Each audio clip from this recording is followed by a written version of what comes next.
Good afternoon, everyone. Meteorologist Ted Keller. We've got kind of a spring condition going on outside right now. We're enjoying the clearing from the morning rain and a warmer condition here in Springfield and across much of the Ozarks. That's good news.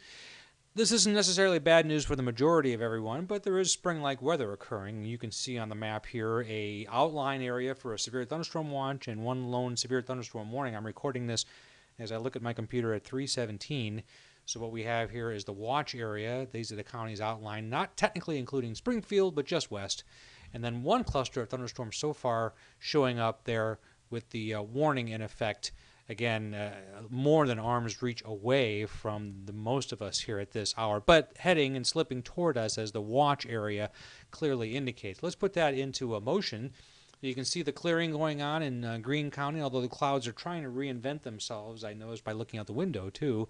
But there's a lot of sunshine out there, and so the temperatures have been going up a little bit, and that has helped to make the atmosphere more unstable. The other thing that's going on, if I turn on the, first of all, let's take a look at the winds.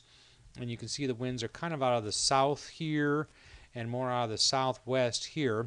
This is actually taking the dew point temperatures and causing them to rise a little bit. So if you take a look at that plot here, while our dew point's 53, it's a little bit more moist out here with upper 50s and around 60 flowing northward. Again, that's going to contribute to making the atmosphere more unstable. If you look at one of the many indices you use for unstable air, here's one of them right here. This is just called CAPE. So the axis or most unstable air is out here, but I think that with time this area will become a little more unstable as well. Again, as the sun works on that atmosphere and we start to make it a little more unstable, implying also that we'll get into the early evening hours that the stability will quickly start to reinforce itself and it won't be as unstable as it was. Let's take a look at the situation here, zoom in a little bit. There's Springfield in the bottom right hand corner. And we also have an outflow boundary caused by this morning's cool air, roughly in this zone right here. So these thunderstorms are following that, and that's one concern for severe weather boosting.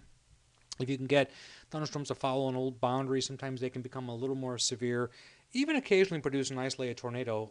But I should go ahead and tell you this is not a widespread tornado event by any stretch of the imagination. The overall winds are pretty weak.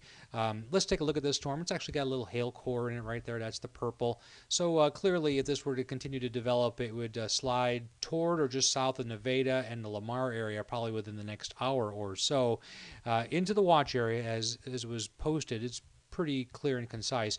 So will these survive to Springfield? It's a possibility, and it's something we'll be watching. It's a question of watching the thunderstorms, how fast they advance versus how quickly the air out ahead of them can be unstable. And since the overall winds aloft are not that strong, I'm thinking that the instability can have a chance to build up before these thunderstorms get too far to the east. So even if it's not that unstable in western Missouri, it will be here in the next couple of hours or so. So I'll continue to watch it here.